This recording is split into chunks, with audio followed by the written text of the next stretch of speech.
Hello नमस्कार दोस्तों, कैसे हैं आप लोग। उम्मीद करता हूं कि आप लोग अच्छे होंगे। तो आज हम फिर से एक नई वीडियो के साथ आ चुके हैं।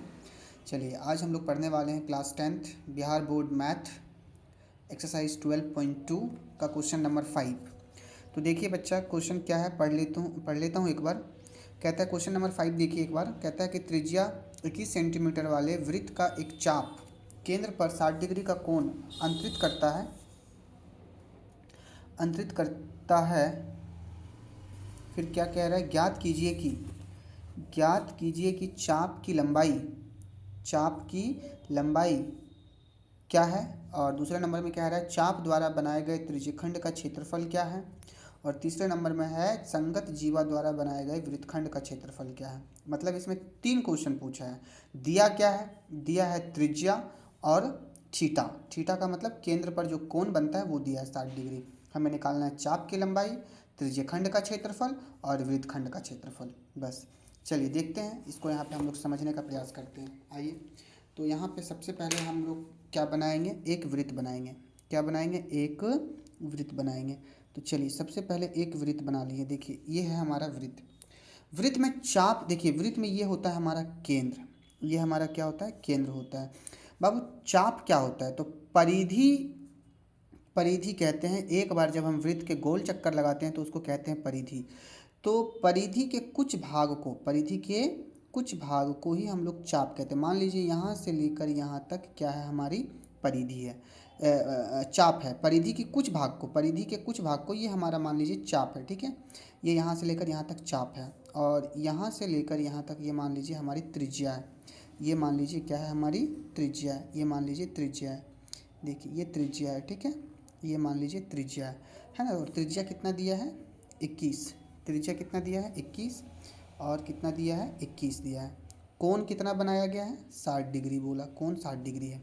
तो आपको सबसे पहले क्या निकालना है, चाप की लंबाई। देखिए इसकी लंबाई निकालनी है। तो चलिए हम लोग यहाँ पे देखते हैं, इसकी लंबाई निकालना है। और यहाँ पे वृत्तखंड क्या हो जाएगा, तो वृत्तखंड देखिए, ये तो सबसे पहली बात है, क्या बना, त्रिज्यखंड बना। और मान लीजिए वृत्त के 2 बिंदुओं को अगर हम मिला दें तो ये वाला भाग क्या कहलाएगा, वृत्तखंड कहलाएगा। मतलब यही फिगर में यहाँ पे देखिए, यहाँ से लेकर यहाँ तक चाप बन रहा है। और ये पूरा फिगर क्या बन रहा है, 2 त्रिज्या जब वृत्त में आती है तो ये त्रिज्यखंड बनाती है, पूरा त्रिज्यखंड बन रहा है। और ये यहाँ से लेकर यहाँ तक ये इसको क्या बना रहा है, वृत्तखंड बना रहा है। चलिए, तो अब हम लोग यहाँ पे देखते हैं, लिखेंगे एक वृत्त में क्या लिखेंगे, वृत्त में त्रिज्या। त्रिज्या कितनी है, यानी आर। त्रिज्या को आर बोलते हैं। आर कितना है, 21 सेंटीमीटर। कोण, केंद्रीय कोण बोलेंगे इसको, केंद्रीय कोण यानी थीटा बोलना है इसको। थीटा कितना है, 60 डिग्री। पहले नंबर में हमें क्या निकालने के लिए बोला है क्वेश्चन। चलिए पहले नंबर में देखिए क्या कह रहा है, चाप की लंबाई ज्ञात कीजिए। तो यहाँ पे लिखेंगे चाप की लंबाई का सूत्र क्या होता है। आइए हम लोग देखते हैं, चाप की लंबाई का सूत्र क्या होता है, थीटा बटा 360 गुना 2 पाई आर। यही होता है चाप की लंबाई का सूत्र। फॉर्मूला लगाएंगे और बना देंगे। थीटा का फॉर्मूला मतलब थीटा कितना है, देख लीजिए, थीटा 60 डिग्री है। तो यहाँ पे लिखेंगे 60 बटा 360 गुना 2, पाई का वैल्यू 22/7। चलिए 22/7। त्रिज्या कितनी है, आर कितना है बताइए, आर है 21। तो यहाँ पे लिख देंगे 21। क्या लिखेंगे, 21। अब इसी को सॉल्व करेंगे। देखिए बाबू, 1 0 ऊपर 1 0 नीचे कट गया। 6 से 36 कितने बार में, 6 बार में कट गया। कितने बार में कट गया, 6 बार में। और कुछ कटता है, हाँ, 2 से 6 कितने बार में, 2 ऊपर 6 नीचे कट गया। 2 तिया 6, 3 बार में। देखिए फिर 3 है नीचे और 21 है ऊपर, तो 3 से इस 21 को काटिए कितने बार में, 7 बार में। और 7 ऊपर 7 नीचे, ये और ये भी कट गया। तो सब कुछ कट गया, सिर्फ क्या बचा, सिर्फ बचा 22 सेंटीमीटर लंबाई निकल गया। कितना, 22 सेंटीमीटर। चाप की लंबाई निकल गया 22 सेंटीमीटर। चलिए दूसरे नंबर में मेरे क्या कहा था, यहाँ पे क्वेश्चन दूसरे नंबर में क्या कहा था, देखिए दूसरे नंबर में कहा था चाप द्वारा बनाए गए त्रिज्यखंड का क्षेत्रफल, मतलब हमें त्रिज्यखंड निकालना है, त्रिज्यखंड का क्षेत्रफल है ना। चाप देखिए, ये चाप यहाँ से लेकर यहाँ तक ये देखिए क्या बना रहा है, एक त्रिज्यखंड बना रहा है, ठीक है। तो त्रिज्यखंड का क्षेत्रफल मतलब ये पूरा फिगर का क्षेत्रफल, ये पूरा फिगर, ये सब कुछ शामिल हो जाएगा इसमें, पूरा फिगर का क्षेत्रफल, ठीक है। तो त्रिज्यखंड का क्षेत्रफल है ना, त्रिज्यखंड का क्षेत्रफल दूसरे नंबर में, त्रिज्यखंड का क्षेत्रफल। फार्मूला क्या होता है त्रिज्यखंड के क्षेत्रफल का, बताइए। थीटा बटा 360 गुना पाई आर स्क्वायर, यही फार्मूला होता है। चलिए इस फार्मूले से आगे बढ़ेंगे। थीटा कितना है, 60 है, पता ही होगा। थीटा कितना है, 60 है, देखिए यहाँ पे थीटा दिया है 60। चलिए बटा कितना, 360। पाई का वैल्यू पता ही होगा सबको, 22/7। त्रिज्या आर कितना है बाबू, 21। 21 यहाँ आर का स्क्वायर है तो 21 को 2 बार लिखेंगे गुना में, ठीक है। 21 गुना 21, ठीक। चलिए कटाइए, 0 और 0 क्या हो गया, कट गया। 6 से 36 कितने बार में कट गया, 6 बार में, ऊपर नीचे कटता है। देखिए 7 नीचे है, 21 ऊपर है, कट गया। 7 दिया 21, 3 बार में। फिर 3 ऊपर है और 6 नीचे है, दोनों एक ही टेबल में आ रहा है, 3 के टेबल में, तो 3 से 6 कट गया, कितने बार में, 2 बार में। चलिए 2 देखिए, 2 यहाँ है और 22 यहाँ, देखिए ये दोनों कट रहा है ऊपर नीचे, तो 2 से 22 को भी कटा देंगे, कितने बार में, 11 बार में। 11 दूनी 22, क्या बचा, 11 गुना 21। अब चलिए गुना कर दीजिए, 11 कम 11 के एक हाथ में एक, 11 दूनी 22, 22 और 1 23, 231 सेंटीमीटर स्क्वायर। स्क्वायर क्यों लिखा, क्योंकि यहाँ पे देखिए क्षेत्रफल निकालना है, तो क्षेत्रफल में स्क्वायर लिखा जाता है, ठीक है। और यहाँ लंबाई निकालना था, इसलिए यहाँ पे स्क्वायर नहीं लिखा, यहाँ पे सिर्फ सेंटीमीटर लिखा, क्योंकि लंबाई स्क्वायर में नहीं होता है। स्क्वायर में कौन होता है, क्षेत्रफल होता है। चलिए तीसरे नंबर में हमें क्या निकालना है, आइए बच्चे तीसरे नंबर में देखते हैं। तो तीसरे नंबर में अभी आप लोगों को बताया गया था, क्या बताया गया था तीसरे नंबर में निकालने के लिए। तीसरे नंबर में देखिए क्या कह रहे हैं, देखिए तीसरा क्वेश्चन, देखिए तीसरा क्वेश्चन, संगत जीवा द्वारा बनाए गए वृत्तखंड का क्षेत्रफल, यानी वृत्तखंड का क्षेत्रफल निकालना है।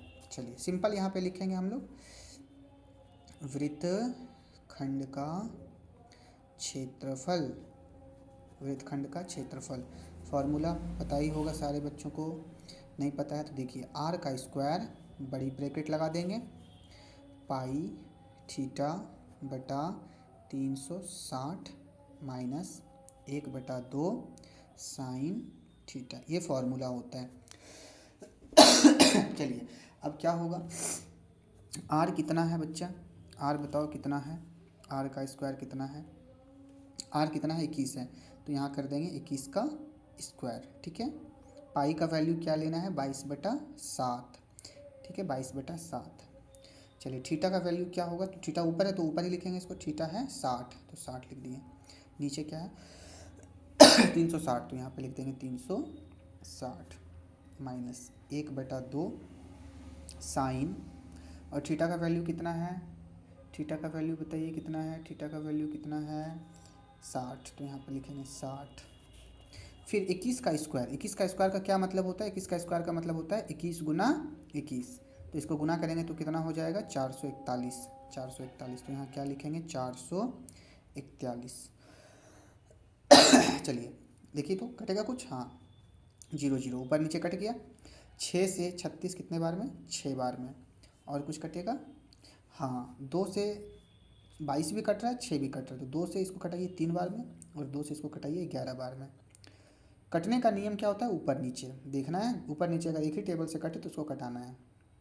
चलिए ऊपर 11 बचा और नीचे क्या बचा, 7 गुना 3, 7 गुना 3 यानी 7 दिया 21 माइनस 1/2, देखिए 1/2 और साइन के बीच में, साइन थीटा के बीच में गुना है, तो यहाँ गुना रख दीजिए। साइन 60 डिग्री का वैल्यू पता है आप लोगों को, साइन 60 डिग्री का वैल्यू क्या होता है, √3/2, याद रखना है इसको, त्रिकोणमिति में पढ़ाए हैं। चलिए थोड़ा खांसी हो गया, माफ़ी चाहते हैं, ठीक है। 441 क्या होगा, 11/21 माइनस, गुना कर दीजिए, गुना कर दीजिए, 1 को √3 से गुना कीजिए, यहाँ माइनस है, √3/4, चलिए आगे क्या होगा, आगे क्या होगा, आगे क्या होगा बताइए, आगे क्या होगा। 441 और यहाँ पे 21 और 4 के बीच एलसीएम लीजिए, ठीक है। तो 21 और 4 का एलसीएम कितना हो जाएगा 84, कितना हो जाएगा 84, ठीक है। 21 और 4 का एलसीएम आप लोग ऐसे निकाल लेना, 21 और 4 का एलसीएम ऐसे, ठीक है। तो 21 और 4 डायरेक्ट गुना हो जाएगा 84, ठीक, 84। 21 से 84 4 बार में तो 11 चौक 44, 21 से 84 4 बार में, तो 4 को 11 से गुना करेंगे 44, 4 से 84 कितने बार में 21 बार में, 21 को √3 से गुना करेंगे तो कितना हो जाएगा 21√3, 21√3। चलिए अब क्या करेंगे, अब यहाँ पे क्या होगा बताइए, अब आगे क्या होगा, चलिए क्या होगा आगे बताइए। तो एक काम कीजिए, इसको जो है ये इसको यहाँ पे ऐसे इतना रहने दीजिए, ठीक है। ये कुछ एक्स्ट्रा कर दिए।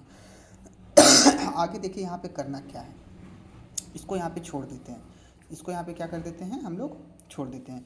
देखिए यहाँ पे करना क्या है कि 441 है और 441 और इस ब्रैकेट के बीच में क्या है, गुना है, क्या है, गुना। तो 441 को इससे भी गुना कर दीजिए क्योंकि इसको ब्रैकेट के अंदर कर दीजिए। तो 441 को गुना कीजिए 11/21 से और फिर 441 को गुना कर दीजिए √3/4 से, सिंपल है ना, अंदर कर दीजिए, इतना भिन्न का जोड़ घटाव नहीं करना है, ठीक है। तो चलिए 441 को गुना कीजिए 11/21 से, अंदर कर देना है, तो ब्रैकेट अपने आप ख़त्म हो जाएगा। और फिर 441 को गुना कर देना है किससे, √3/4 से, इतना से गुना कर देना है, ठीक है। चलिए तो क्या होगा, 21 से देखिए ये कट जाएगा 21 बार में, कितना बार में कट गया 21 बार में। तो यहाँ पे क्या बच गया 21 गुना 11 और माइनस क्या बच गया, माइनस 441√3/4 ये बच गया, ठीक है। अब देखिए आगे क्या होगा, आगे अब क्या होगा, इसको थोड़ा मैं साइड बना दूँ, यहीं पे मैं साइड बना देता हूँ, ठीक है। यहीं पे मैं साइड बना देता हूँ, देखिएगा। तो 21 को 11 से गुना करेंगे तो कितना होगा, 21 को 11 से गुना कीजिए, 11 कम 11 के एक हाथ में 1, 11 दूनी 22 और 1 23, 231 माइनस 441√3/4, देखिए है ना, सेम इसी चीज़ को यहाँ पे मैं लिखा हूँ, ठीक है। तो ये जो है इसको मैं भी यहाँ पे ऐसे रख देता हूँ, ठीक है। ये ऐसे यहाँ पे मैं रख दे, ऐसे मैं यहाँ पे इसको रख दिया और ये यही इसका क्या हो जाएगा, फाइनल आंसर हो जाएगा, ठीक है। ये किसका क्षेत्रफल निकल गया, वृत्तखंड का क्षेत्रफल। यहाँ पे लिख दीजिए सेंटीमीटर स्क्वायर, क्षेत्रफल है तो सेंटीमीटर स्क्वायर। तो एक बार देख लीजिए सारे बच्चे, बन गया क्वेश्चन नंबर 5 का, देखिए बन गया। एक बार अच्छे से आप लोग देख लीजिए, देख लीजिए देख लीजिए सारे बच्चे, है ना, देख लीजिए कैसे इसको बनाए हैं, एक बार अच्छे से इसको देखिएगा, ठीक है। चलिए देख लीजिए, ठीक है। तो बहुत बहुत धन्यवाद आप लोगों का, कितना समझ में आया कमेंट करके बताइएगा। चैनल पर नए हैं तो चैनल को सब्सक्राइब कर लीजिए ताकि आने वाला हर नई वीडियो आप तक पहुंच सके।